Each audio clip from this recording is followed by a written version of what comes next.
നല്ല super tasty ആയിട്ടുള്ള നെയ്ച്ചോറാണ് തയ്യാറാക്കി എടുക്കുന്നത്. അപ്പോൾ അതിലേക്ക് ആവശ്യമായിട്ട് അല്പം വെജിറ്റബിൾസ് ഒക്കെ ചേർക്കുന്നുണ്ട് കേട്ടോ.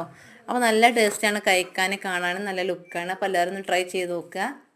അപ്പോൾ നമ്മളുടെ നെയ്ച്ചോറിലോട്ട് ആവശ്യമായിട്ട് അല്പം പട്ട, ഗ്രാമ്പു, ഏലക്കായ അത് മാറ്റി വെച്ചിട്ടുണ്ട്. അതേപോലെ വലിയൊരു സവാള ചെറുതായിട്ട് കനം കുറഞ്ഞരിഞ്ഞത് ഇതിലോട്ട് നെയ്യിലോട്ട് 4 ടേബിൾ സ്പൂൺ അവർ നെയ്യിലോട്ട് പൊരിച്ച് കോരി എടുക്കുന്നുണ്ട് കേട്ടോ. അപ്പോൾ നമ്മളുടെ നെയ്ച്ചോറിൻ്റെ മേലെ ദമ്മിട്ടതിന് ശേഷം ഇട്ട് കൊടുക്കാൻ വേണ്ടിയിട്ടാണ്. അപ്പോൾ നന്നായിട്ട് പൊരിച്ച് കോരിയതിന് ശേഷം മാറ്റി കൊടുക്കുകയാണ്. ഇനി നമ്മളിതിലോട്ട് അല്പം ക്യാരറ്റ്, ബീൻസ് ചെറുതായിട്ട് കുനുകുഞ്ഞരിഞ്ഞത് നമ്മളുടെ ഈ നെയ്യിലോട്ട് ചേർത്തി കൊടുക്കണം കേട്ടോ. നല്ല ലുക്കാണ്, കാണാനും നല്ല ടേസ്റ്റി ആണ് ഇത് കഴിക്കാൻ. അപ്പോൾ അത്യാവശ്യം നല്ലോണം 2-3 മിനിറ്റ് ഇതിങ്ങനെ നെയ്യിലിങ്ങനെ റോസ്റ്റ് ചെയ്തെടുത്ത് കഴിഞ്ഞാൽ നന്നായിട്ട് മൂത്ത് കിട്ടും കേട്ടോ. അപ്പോൾ നമ്മളിത് അതിന് ശേഷം ഇതും ഇതേപോലെ തന്നെ മാറ്റി കൊടുക്കുന്നതാണ്. നെയ്യിൽ നിന്ന് മാറ്റി കൊടുക്കും, എല്ലാം പൊരിച്ച് കോരി എടുക്കും കേട്ടോ. ഇനി അതേപോലെ തന്നെ നെയ്യിലോട്ട് നമുക്ക് അല്പം അണ്ടിപ്പരിപ്പും മുന്തിരിയും കൂടി ഇട്ട് കൊടുക്കുകയാണ്. അത് നന്നായിട്ട് റോസ്റ്റ് ചെയ്തെടുക്കുക. അങ്ങനെ അതും അതിൽ നിന്ന് തന്നെ നെയ്യിൽ നിന്ന് മാറ്റിയെടുക്കുക കേട്ടോ. അങ്ങനെ നമ്മളുടെ ഏലപ്പക്ക, പട്ട, ഗ്രാമ്പു ഇതിലോട്ട് ഇട്ട് കൊടുക്കുക. ശേഷം അതിലോട്ട് ആവശ്യമായിട്ടുള്ള വെള്ളം കൂടി ചേർത്ത് കൊടുക്കുക കേട്ടോ. അപ്പോൾ നമ്മുടെ നെയ്ച്ചോറിന് 1 കിലോ അരിയാണ് എടുത്തിട്ടുള്ളത്. അതിലോട്ട് നമുക്ക് അതിൻ്റെ 2 ഇരട്ടി വെള്ളം എടുക്കണം കേട്ടോ. അപ്പോൾ എല്ലാം കൂടി അപ്പോൾ നമ്മൾ കഴുകി വൃത്തിയാക്കി വെച്ച 1 കിലോ ബിരിയാണി അരിയാണ്.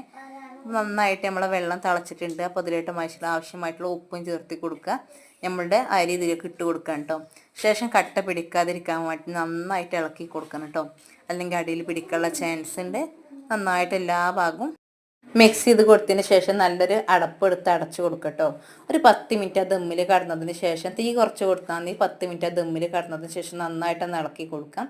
ശേഷം നമ്മൾ തയ്യാറാക്കി വെച്ചിട്ടുള്ള നമ്മളുടെ അണ്ടിപ്പരിപ്പ്, മുന്തിരി, അതേപോലെ നമ്മളുടെ വെജിറ്റബിൾസ്, പൊരിച്ച ഉള്ളി എല്ലാം കൂടി ഇതിൻ്റെ മുകളിലോട്ട് ഇട്ട് കൊടുക്കുകയാണ് കേട്ടോ. ശേഷം ഒന്നും കൂടി കുറച്ച് സമയം കൂടി നമ്മൾ ദമ്മിലായിട്ട് കിടക്കുകയാണ്. ഒരു 10 മിനിറ്റ് കൂടി നമ്മൾ തീ കുറച്ച് വെച്ചിട്ട് ദമ്മിൽ കിടക്കും കേട്ടോ. ശേഷം ഇതാ നമ്മൾ അതിലേക്ക് ആവശ്യമായിട്ടുള്ള പപ്പടം പൊരിച്ചതും ബീഫ് കറിയൊക്കെ അവിടെ തയ്യാറാക്കിയിട്ടുണ്ട്.